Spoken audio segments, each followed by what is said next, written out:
skies are darkening the world, you know. The hills no longer green. Like the animals, your blood will flow. Dreaming of this Christmas. Smiling wide with empty eyes, I'll find you. You're a lot of fun, just like your friend. You're hiding, but I'm deep inside your mind. You'll die 1,000 times, do you wanna try again? You're tired of running, nowhere to hide it. I'm getting closer every second. Behind you. There's so many songs to play with, so little time. Not long till I find you. Run for your life. You're in my world now. You're joining your friends. I'm coming to take your soul. In the end, you can't run.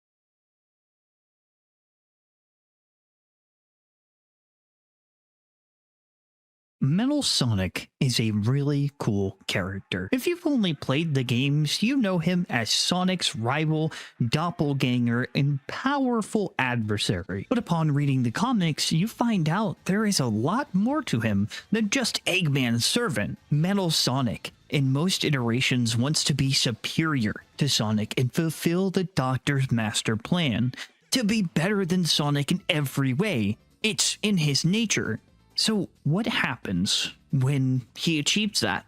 What happens after the goal is completed, but in a way you wouldn't expect? This is a question answered in a comic called Dead Code by Miyago. I apologize if I'm saying that wrong. But it is a well thought out story I was fascinated by and wanted to cover in this video and explain everything we have up to this point, and briefly talk about some of the alternate outcomes that can happen. Links on where to find the creator are placed down below, so please consider supporting them. I will give a warning that this story does get quite gory and gruesome, so if you don't like that kind of stuff, this definitely isn't a story for you, but you probably already got that idea because of the thumbnail. So without further ado, let's jump into the terrifying alternate universe that is Dead Code. The story begins on a panel of both Tails and Amy shocked in horror as Metal Sonic stands before them, cloaked in the fur and skin of their friend. And in an even more shocking event, Metal Sonic analyzes Tails and identifies him as his dear friend. He embraces the stunned Tails in a hug, only to be met with the wrath of Amy's hammer, yelling at the skin stealer to step back. Both of them are horrified and in shock that this is what stands before them. A panel of Sonic and Metal flashes.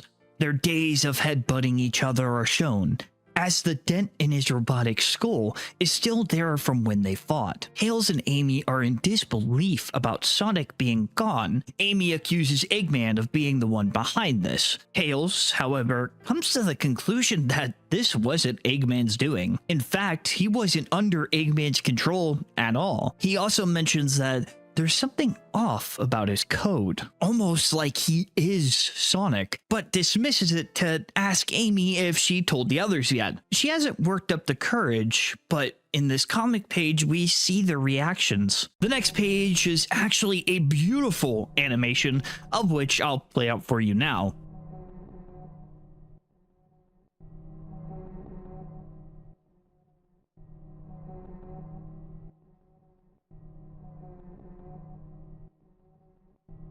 Amy is already haunted by the memories of the one she adored so much, to the point it's been consistent. This is actually shown beautifully through visual display, and you'll hear me say that a lot throughout this comic. Though, before the story progresses, the comic shows us a time when Sonic was alive. This does tend to happen. He seems to be picking out 3 tarot cards Amy placed before him, and when she flips them, it seems to be going great, up until the future is revealed, in which the tower is upright. a sudden change in direction, or a terrible event. This one just so happened to be the worst case scenario. In the present, Amy is seen talking to Shadow. Shadow reluctantly asked Amy who is the one that killed Sonic, and she's only able to say it was Metal. Something went wrong with his code, but before she could speak more, she breaks down into tears. Knuckles chimes in and says he'll look for Eggman. If he hears about how Sonic is gone, he's definitely going to take the opportunity to attack them. Shadow chimes in and says he will be joining them, and upon mention of this, we see Rouge watching over Tails. Tails has been studying Metal Sonic's code, and somehow all of Sonic's memories live inside Metal Sonic. This is clearly destroying Tails, as it's hard for him to wrap his mind around how something like this could happen. Rouge mentioned going to Shadow since he might know what it's like to self-isolate, and he's also the only person who lost his best friend. Now, there's something about this page in particular I want to point out. It says, "one phrase away from an idea." And wouldn't you know it, in the next page, the light bulb flickers on. Shadow shares a heart-to-heart with Tails, explaining how he knows loss, but Shadow says something. That one phrase Tails needed to hear, that as long as their memory lives, they'll never be gone. That was it. Tails seemed to cheer up after that. Tails comes upon an abandoned egg base, one that looks oddly recent, and as he's walking, he steps in a pool of blood. This horrifying reveal turns out to be Robotnik. He's absolutely petrified at first, but grabs the weapon the doctor used to protect himself as he continues to find materials. Tails has already been sent down the devastating path of delusion. Metal Sonic has a lack of directive and a damaged code. With this information, Tails concludes he was meant to revert back to his core programming, to be his brother, to be him. To the young fox, this was Sonic now, and he hasn't lost his brother. Meanwhile, Rouge, Shadow, and Knuckles are still looking for Eggman. They call Amy to inform her and found out that he was last found near an abandoned egg base. They call Amy to inform her on what has happened. Eggman tried to defend himself, but the weapon itself is missing, and they know who it is. Before continuing with the comic, they held a Q&A for the characters and how they would respond to things. And one question was asked for Tails. He's asked to explain what went wrong with Metal's code and if it was anyone's fault, of which Tails responds with, "What didn't go wrong? I mean, from what I've seen, the initial damage Metal took deactivated Eggman's rebellious kill switches. From then on, it's just lines and lines of unauthorized code. I've decrypted long unused files from his earlier software, back when he was just a robot Sonic. I tried to find out more, but it kept getting locked out of the system. The code just runs freely, I suppose, like he used to." Amy stares at a picture of her in Sonic, and I gotta say, Sonic holding up two fingers and Amy doing a heart is the most Sonic and Amy moment I've ever seen, and I love it. She hears a voice similar to Sonic nearby, and as she goes to investigate, she's booped on the nose by Metal Sonic, just as he used to do.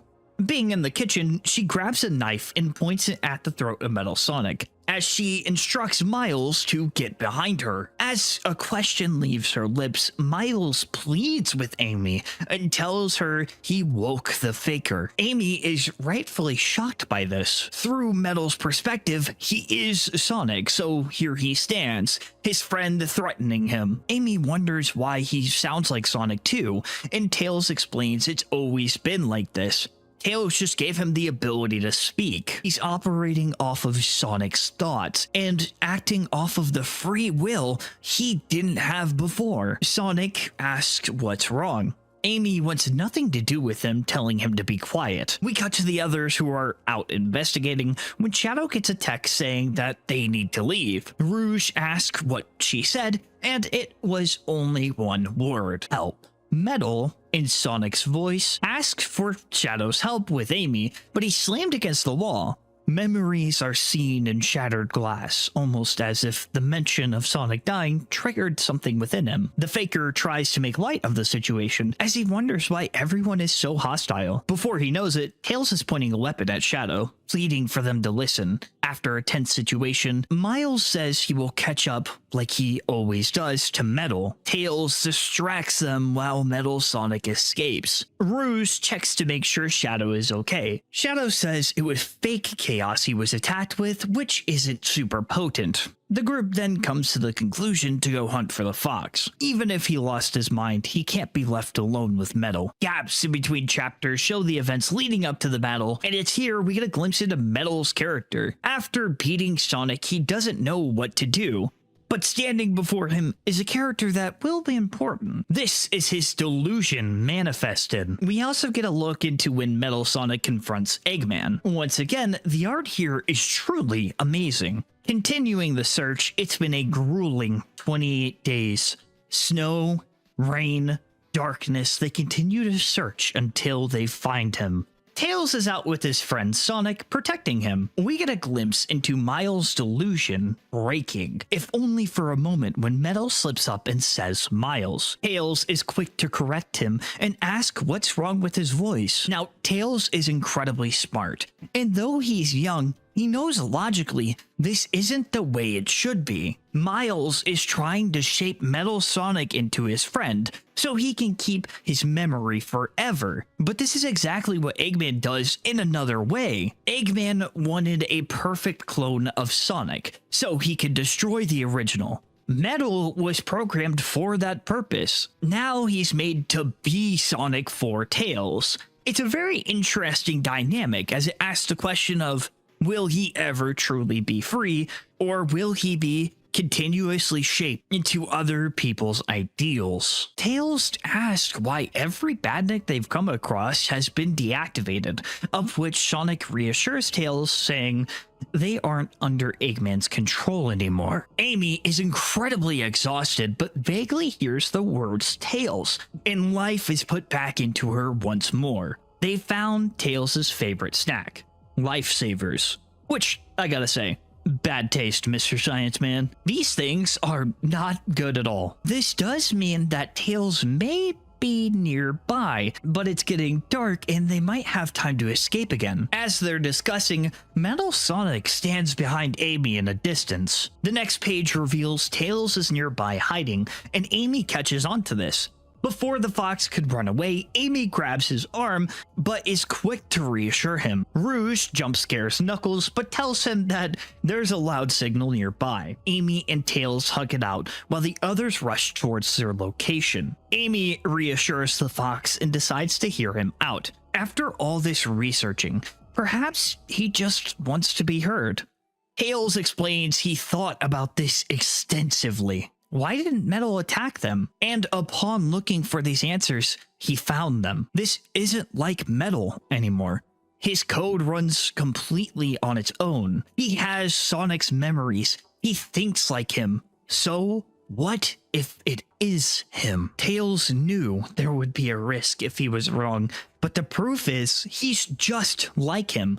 Metal never hurt Miles. He talks like Sonic, and he's protected him just like his brother would. Amy says with tired eyes that she trusts him, but he needs to go home. Tails asked her to give Metal a chance. As Amy makes the promise, ringing could be heard.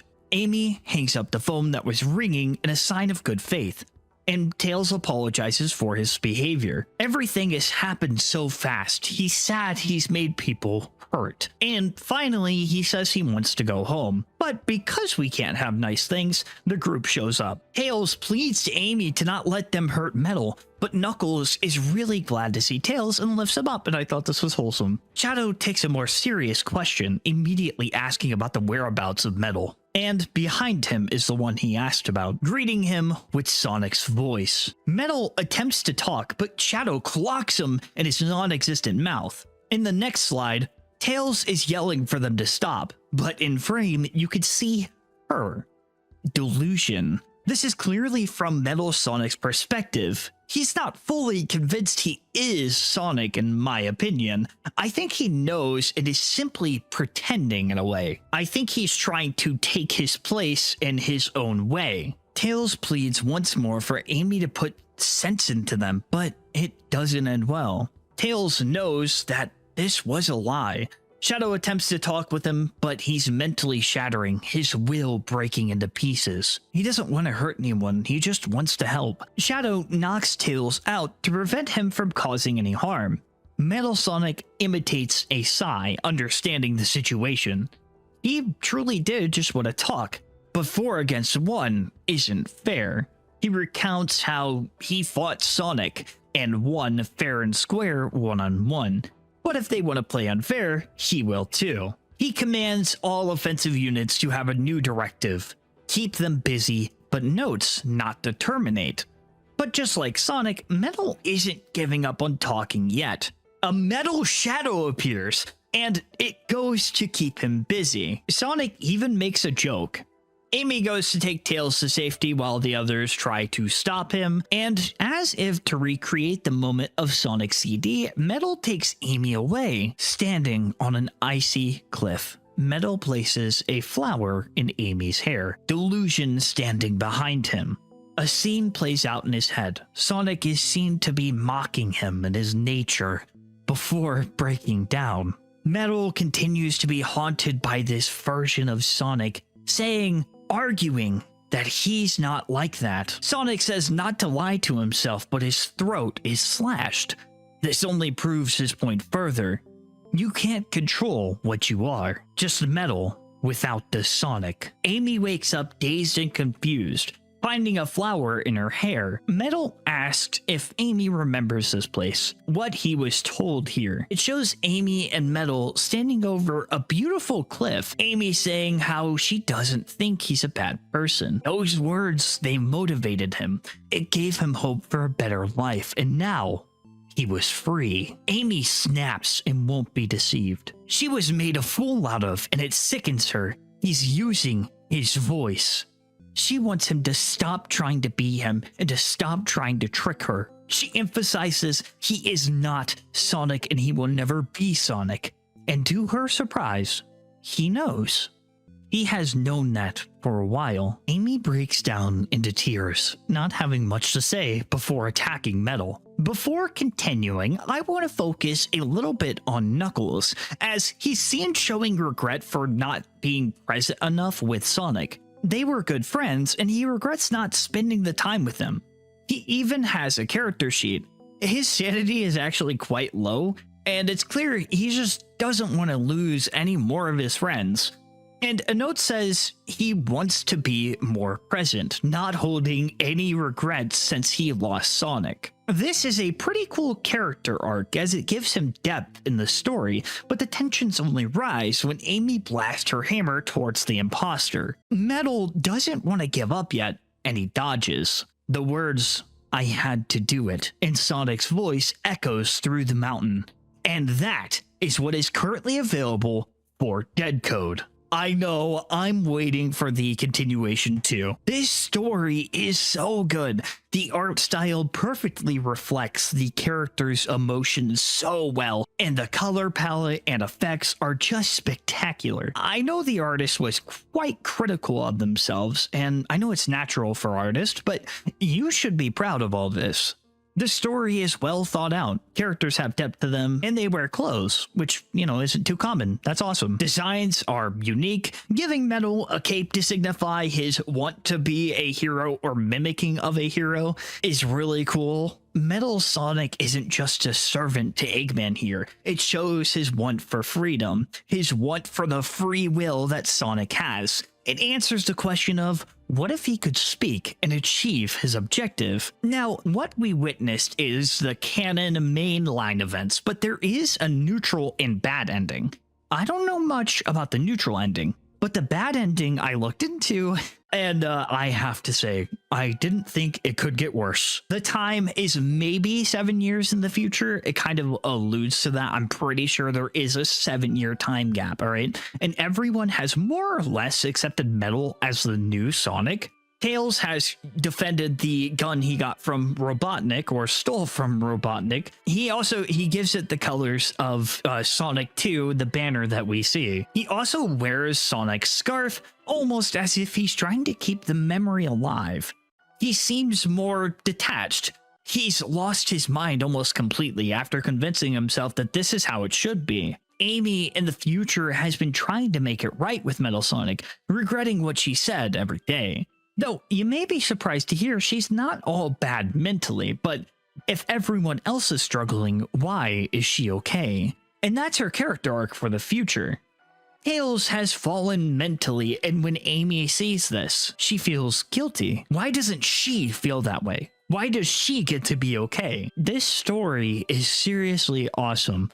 I know most people won't get this, but in Warhammer there are these things called the Necrons, and they are kind of like these ancient robots. Some factions are called the Flayed Ones, where they eat flesh of those who have a soul and wear their skin to chase something that was taken from them. For some reason, this kind of reminds me of that, and I know I didn't really explain that. Shout out to the one Warhammer 40k guy that understood that. In the main story, Metal Sonic wants freedom and is willing to do anything necessary to achieve this. In the future, I think Amy is going to die.